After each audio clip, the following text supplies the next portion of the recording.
arrumadinho, pastor, tá arrumadinho. Cabelo tá Não, foi um bonitinho. negócio aqui. Bem, pessoal, hoje vou começar a falar a vocês sobre a manhã da alegria nascer na vida do crente.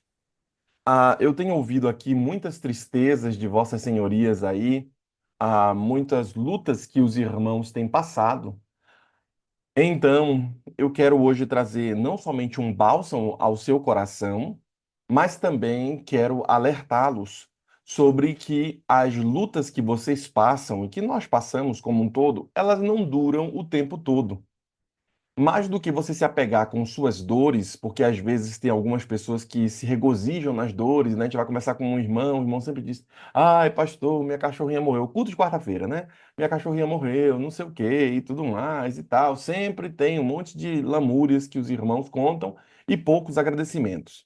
Porém, hoje eu proponho, através do meu sermão, de que você se apegue mais nas coisas boas que te acontecem para que as coisas ruins sejam diminutas na sua vida. Se você sempre fica dizendo que as coisas te vão mal, e talvez tenha base no que você esteja falando, mas se você fica o tempo todo falando dessas coisas ruins, é bem possível que sua vida fique cheia de coisas ruins. Bem, a manhã da alegria, ela está nascendo na sua vida. E eu proponho, através do texto bíblico de Salmo 30, versículo 5, fazer com que essa manhã aconteça na sua vida. Veja que o texto começa a nos declarar e dizer o seguinte: porque a sua ira dura só um momento, no seu favor está a vida. O choro pode durar uma noite, mas a alegria vem pela manhã. Salmo 30, versículo 5. Nesse texto que a gente leu aqui, um texto base da minha mensagem, nós conseguimos aprender que, por mais que a noite da aflição de sua vida seja tamanha e você esteja passando por algumas tribulações e dificuldades em sua vida, você esteja com uma angústia e essa angústia seja longa na sua vida, o sol já vem despontando no horizonte. Deus prepara para os seus filhos as bênçãos e a alegria dessa vitória que estamos propondo através da mensagem já está vindo sobre sua vida.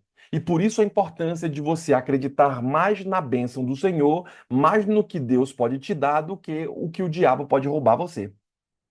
Sabendo disso, eu começo falando sobre a primeira parte do sermão, que o versículo exprime dizendo o seguinte: porque a sua ira dura só um momento. No seu favor está a vida. O choro pode durar uma noite. A duração de um choro, irmãos, coisas que você deve avaliar à luz do salmista. O salmista declara que o choro pode durar o quê? Uma noite. O choro de algumas pessoas, eles parecem que não duram só uma noite, pastor. Tem pessoas que estão sofrendo já há alguns meses, outros estão sofrendo há alguns anos. Tem gente que parece que sofre mais do que outros. Eu estava conversando com a irmã Socorro, né? E aqueles que são mais próximos da irmã Socorro, sabem as lutas que ela enfrenta.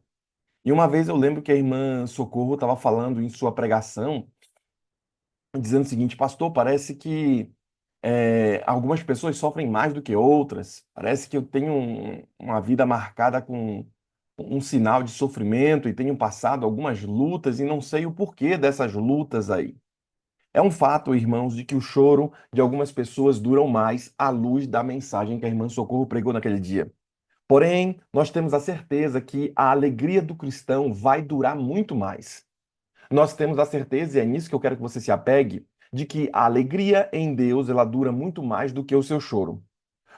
O texto de Jó capítulo 16, versículo 20 ao 22, vem falando para a gente sobre isso. Veja o que o autor declara. Os meus amigos zombavam de mim. Você sabe da luta que Jó estava enfrentando, né? E eu me volto para Deus com lágrimas nos olhos. Por quê? Porque os amigos, né, que eram os três amigos ali de Jó, eles eram mais amigos da onça do que amigos de Jó. Eles ali ficavam instigando Jó, tentando encontrar em Jó algum pecado que ele cometeu para que tudo aquilo estivesse acontecendo. Porque havia uma teologia da época de que se estivesse sofrendo, se nasceu doente, é porque os seus antepassados fizeram alguma coisa mais má ou ele mesmo tenha feito alguma coisa errada. Bem, ele diz: Os meus amigos zombam de mim, e eu me volto para Deus com lágrimas nos olhos. Assim como alguém defende o seu amigo, eu preciso de quem defenda o meu direito diante de Deus. Os meus anos de vida estão contados e eu vou pelo caminho que não tem retorno. Então ele estava falando aqui da morte, né? Ele estava falando aqui desse caminho que não tem retorno para ele. Por isso, você, querido irmão, pode entender que o choro ele dura de fato uma noite, passa algum tempo. Mas a alegria vem pela manhã, por quê? Porque para o crente deve ser concentrado nas coisas boas da vida, nas coisas boas que Deus faz a você, porque a alegria para o crente vai durar uma eternidade. E que tal hoje você se concentrar nessa eternidade, se concentrar nas bênçãos que Deus já te deu? Se você não conseguir ver, e talvez você esteja com depressão, sei lá, passando alguma luta em sua vida e você não consiga ver as coisas boas, comece pelo fôlego divino. Ele é uma das alegrias, é uma das coisas boas que você tem. Diante de todos aqueles que não nasceram, você foi o fecundado. Você foi o que nasceu. E por isso o ambiente de alegria, o ambiente de se alegrar porque você nasceu, e então é necessário que você tenha ali subsídios de felicidade. Falo mais a vocês, ainda nesse tema de adoração do choro que o autor bíblico declara aqui. A gente não sabe quanto tempo durou o choro de Ana, por exemplo. Você sabe que Ana passou ali na frente do templo chorando e balbuciando, mexendo a boca ali, orando, mas nós não sabemos necessariamente quanto tempo ela estava ali clamando, chorando, pedindo sobre aquele filho. Apenas sabemos que ela chorou muitíssimo, é o que diz 1 Samuel, capítulo 1, versículo 10. Ela chora muito. 1 Samuel, capítulo 1, versículo 10 diz assim, ó. Pá, pá, pá, pá, verso 9, 10. E, com a alma amargurada, chorou muito e orou ao Senhor. Ela estava com a alma amargurada, ela chora muito e agora ela volta o seu coração a Deus. Se este é o seu caso, aí irmã, eu lembro, irmã Socorro, do seu sermão, eu lembro. E é um fato aqui, irmãos, de que apesar dessa Diana ter chorado muito, a gente só sabe mesmo que ela chorou muitíssimo, só que não sabemos quanto tempo foi isso. Porém, a sua alegria veio e durou muito mais tempo do que o seu choro. Veja que a Bíblia diz que ela chorou muitíssimo. Agora veja em 1 Samuel capítulo 2, versículo 1. Meu coração exulta no Senhor. No Senhor, minha força é exaltada, minha boca se exalta sobre os meus inimigos, pois me alegro em tua libertação. Veja que ela declara aqui no capítulo 1 o choro muitíssimo dela. No capítulo 2 ela declara a alegria que ela tem em Deus. Versículo 21, ainda do capítulo 2, também fala sobre essa alegria que ela teve. Versículo 21. Diz assim: O Senhor foi bondoso com Ana. Ela engravidou e deu à luz 3 filhos e 2 filhas. Enquanto isso, o menino Samuel crescia na presença do Senhor. Veja só como foi a alegria de Ana que Deus deu filhos a ela e Samuel foi a maior alegria e ela deu esse menino para Deus, para que ele fosse ali um profeta em Israel, para que ele fosse bênção entre o povo do Senhor. Por isso, não fique concentrado nas suas dores. Por quê? Porque mesmo que você passe pelo vale da sombra, como é que o texto bíblico diz? Não temerei mal nenhum, porque tu estás comigo, a tua vara e o teu cajado me consolam. Então, não devemos temer. Agindo Deus, quem impedirá a bênção, meu irmão? Diz a canção, diz a palavra. É um fato de que, apesar de ter chorado muito, o rei aqui, Ezequias, ele durou pouco, esse choro dele, porque a resposta de Deus veio rápida a ele e a sua alegria durou muito. Isaías capítulo, Isaías capítulo a 38, versículo de 1 ao 11, vem falando para a gente sobre isso. Veja o que Isaías 38, versículo de 1 ao 11 nos diz. De 1 ao 20. O rei Ezequias é curado. Por esse tempo, o rei Ezequias ficou doente, quase morreu, pessoal. O profeta Isaías, filho de Amós, foi visitá-lo e disse: Ó Senhor Deus, diz assim: o Senhor Deus diz assim: ponha as suas coisas em ordem, porque você não vai sarar. Apronta-te para morrer. Então Ezequias virou o rosto para a parede e orou assim: Ó Senhor, lembra que eu tenho servido com fidelidade e com todo o coração, e sempre fiz aquilo que querias que eu fizesse.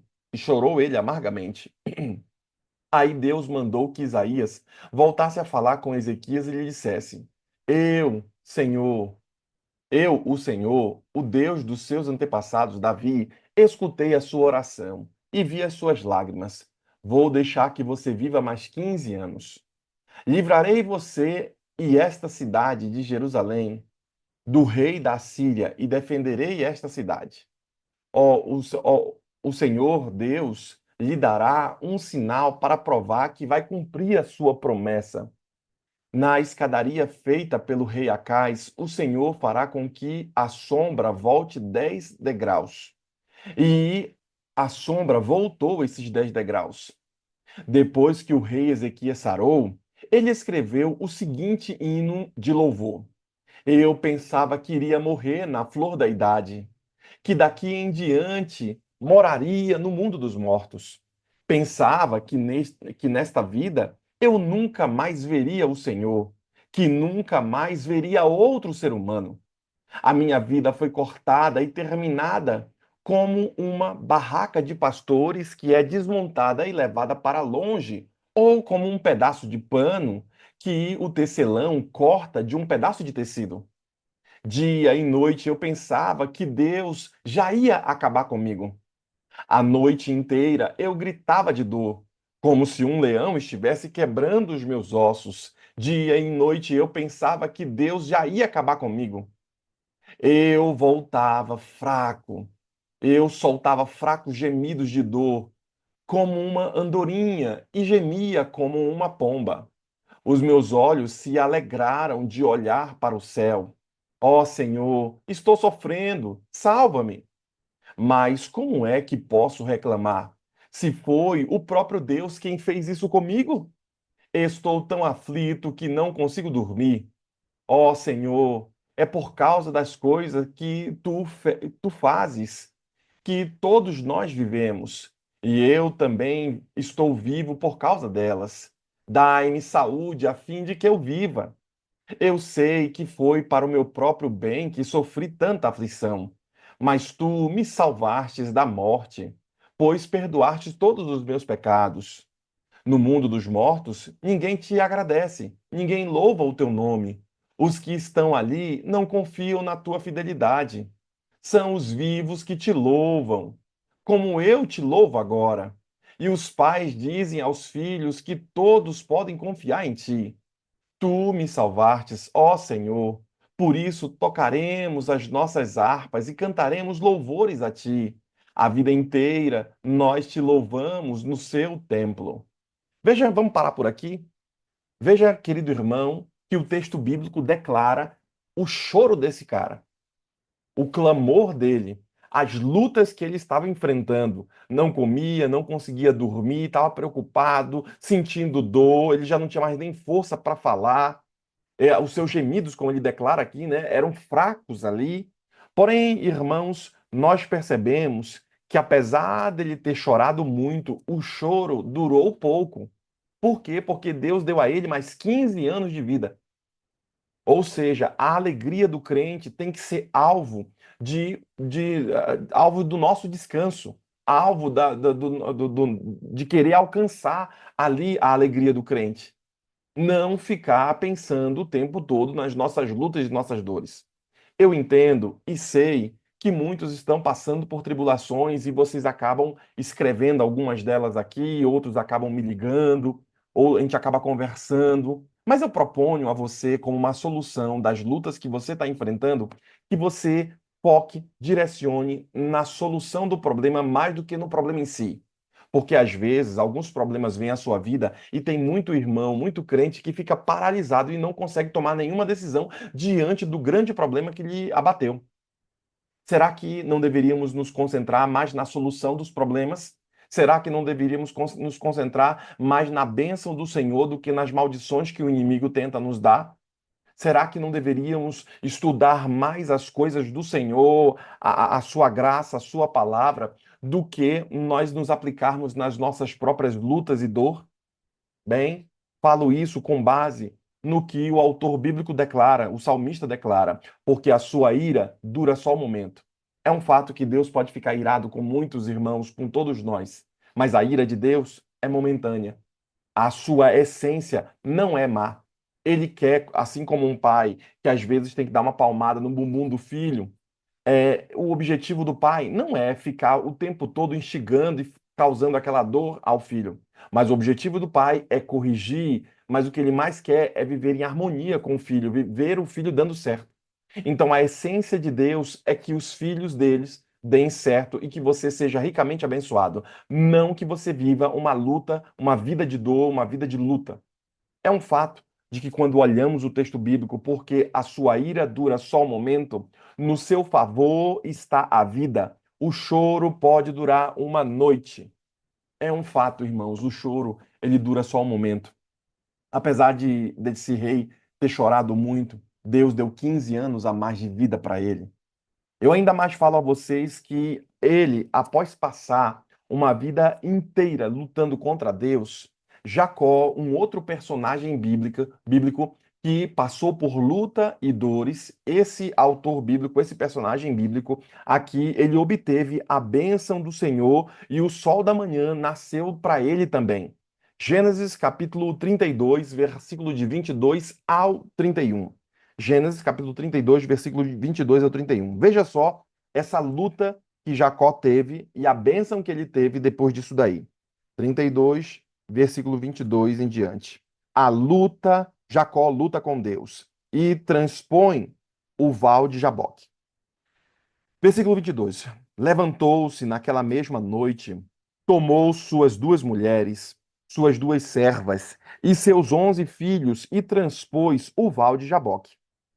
Tomou-os e fez passar o ribeiro, fez passar tudo o que lhe pertencia, ficando ele só, e lutava com ele um homem até o romper do dia, ou seja, durou uma noite toda essa luta até o romper do dia. Vendo este que não podia com ele, tocou-lhe na articulação da coxa. Deslocou-se a junta da coxa de Jacó na luta com o homem. Disse esse: Deixai-me ir, pois já rompeu o dia. Respondeu Jacó: Não te deixarei ir se não me abençoares. Perguntou-lhe, pois, como te chamas? Ele respondeu: Jacó. Então disse: Já não te chamarás Jacó, e sim Israel, pois como príncipe lutastes com Deus e com os homens e prevalecestes. Tomou Jacó, tornou Jacó, dize, rogo-te, como te chama? Respondeu ele: Por que perguntas pelo meu nome? E o abençoou. Por que pergunta pelo meu nome? E ele o abençoou ali. Aquele lugar chamou Jacó Pinel, pois dizem: Vi a Deus face a face, e a minha vida foi salva. Nasceu-lhe o sol quando ele atravessava Peniel, e a manquejava de uma coxa. Por isso, os filhos de Israel não comem até hoje os nervos do quadril, na articulação da coxa, porque o homem tocou a articulação da coxa de Jacó no nervo do quadril. Ok, então vamos parar por aqui. Jacó lutou com Deus e prevaleceu. Foi dada uma bênção a ele, da mudança do nome de enganador de Jacó para príncipe, Israel, poderoso vencedor. Então, é um fato, irmãos, de que quando você chora uma noite, Deus tem muito mais tempo. Veja que Israel vive até hoje. Israel está de pé até hoje. Olha só como o choro dele durou uma noite, mas a bênção veio pela manhã. Veja só que ele passou uma vida toda e sua geração recebeu a porção da glória dessa briga que teve aqui. Então, quando você entrar em luta espiritual, quando você estiver com algumas coisas, algum sofrimento, coloque e consagre suas lutas na mão do Senhor, porque de fato elas vão durar uma noite. Por mais que quem esteja passando por essa dor acabe pensando: meu Deus, não vai acabar esse sofrimento com meu filho, com minha filha, com minha nora, não vai acabar esse sofrimento que estou passando e tudo mais. Por mais que você pense isso, o sofrimento ele vai acabar.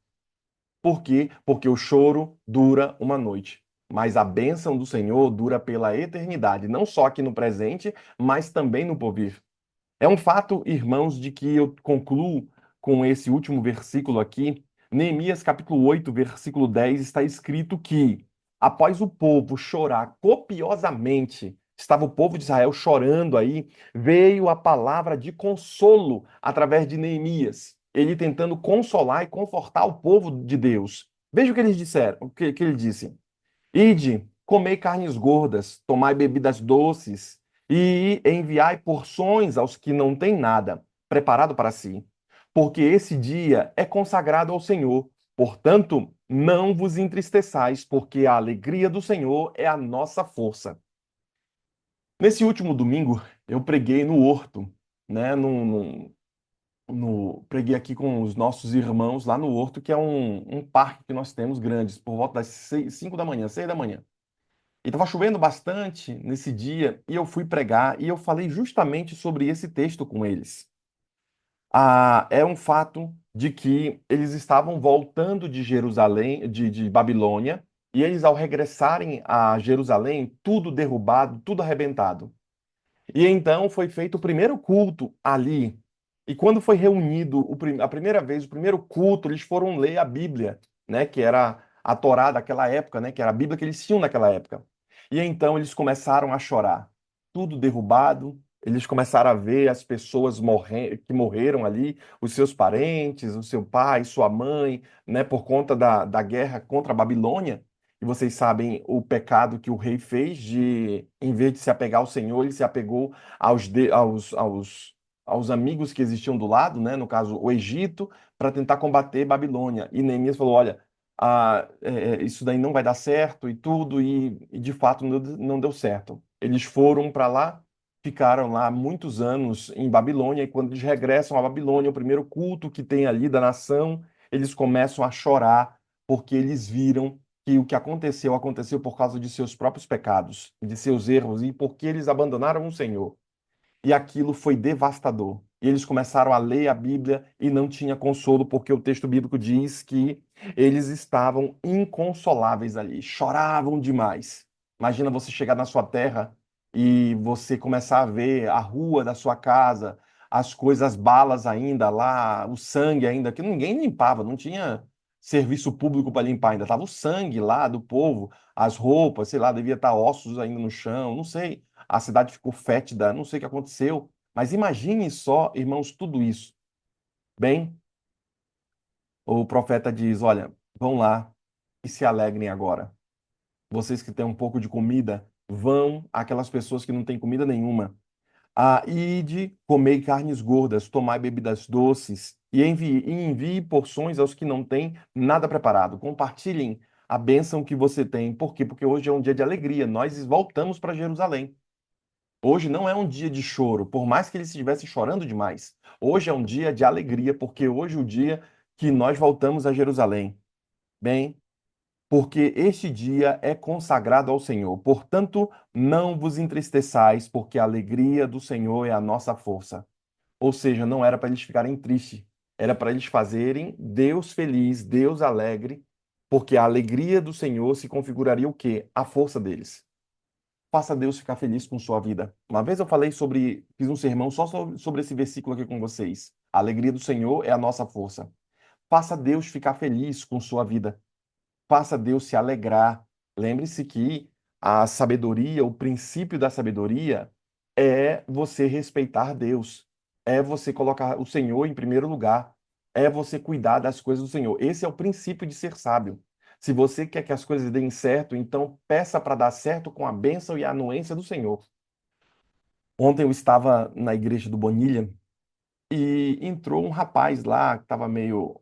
bêbado ou drogado ou alguma coisa. E ele começou a interromper o culto. Tava um pastor pregando, o pastor Enéas estava pregando, e ele começou a interromper o culto e eu tive que me levantar e ir até lá e puxar o cara.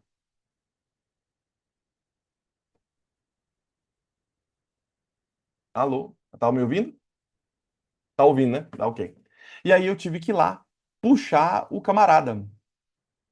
E nessa que eu tive que puxar o camarada sair, ele estava toda hora interrompendo o pregador, e eu tive que dar ali uma voz de ordem para ele, repreender o inimigo. A igreja cantou até Castelo Forte lá, e cantamos Excelsa Graça para alcançar. Depois eu trouxe ele mais para o fundo da igreja, fiquei ali em pé do lado dele, cantei do lado dele, abraçando ele e tudo. Ele me abraçou demais, estava muito fedido, cara. Mas só Jesus na causa, só vocês vendo, rapaz. Tava a morte chegando. E aí me abraçou e tudo. Eu falei, pronto, vou ter que tomar banho. A terceira e quarta geração vai ter que tomar banho. E aí, então, ele veio, eu conversei com ele, orei com ele saiu ali feliz, no final ali, tava meio bêbado, mas orei, falou, pô, obrigado, desculpa aí, não sei o quê e tudo, por interromper. Eu falei, cara, fique aí, eu quero que você esteja limpo, que você venha amanhã aqui, sem bebida, sem droga, esteja limpo. Quando essa terminologia limpo não é limpo só de roupa, os drogados sabem, não é limpo ali de roupa, mas é limpo de não estar contaminado com os narcóticos. E aí eu falei para ele, olha, eu quero que você venha e tudo, e eu vou estar com você. Posso vir mesmo? Pode, pode vir. E eu quero que você venha. Eu estou te convidando para vir, para você estar conosco e tudo mais e tal. Sabe, a angústia de nossa igreja ontem, e era claro ao ver os nossos irmãos angustiados, porque ele estava interrompendo. A irmã até falou, mas pastor, que bom que o senhor estava aqui, porque senão o que que a gente ia fazer? E tudo e tal e tal. A angústia da igreja ontem pode de fato ter durado só uma noite, só um momento. Eu acredito e eu espero e eu oro para que aquele menino, aquele jovem, devia ter em torno dos seus 25 anos ou algo desse tipo, que ele entregue a vida a Cristo e que ele saia de lá com um bom testemunho de que nós fizemos a melhor coisa para que ele estivesse bem, mas que ele não atrapalhasse o culto. A gente o abraçou, ele me abraçava demais, e não sei o quê, daquele bêbado, não sei o quê, me abraçava demais e tudo. E falava comigo, falei, pronto, se eu acender um cigarro aqui, um cigarro não, um fósforo, bum, ia explodir a igreja lá, porque era álcool pra caramba. E aí, então, eu conversando com ele, orei com ele, ele me pediu pra orar 2 ou 3 vezes com ele. Eu orei de novo, Senhor, vai, que expulsa o mal, oramos com as irmãs e tudo. Bêbado, sabe o que é? Aí me abraçando até o final da rua ali. Falei, cara, tem que ir, que tava chovendo, os meninos estão entrando no carro e tal. O choro da nossa igreja de ontem ao ver aquilo ali, eu estou falando assim do meu jeito, mas a igreja estava com o coração muito apertado lá na hora, porque ele estava interrompendo demais, os irmãos estavam todos já ásperos por conta disso. Já era mais de 9 horas e o cara falando e ninguém chegava junto, e eu cheguei, puxei o cara e tal. Pode de fato durar só aquele dia, o choro da igreja. Mas eu espero que quando o sol nascer de volta para aquele rapaz, que ele, ao ver o testemunho, ver o cuidado que tivemos com ele, o carinho que tivemos com ele, que ele volte para a igreja e que ele seja uma pessoa diferente.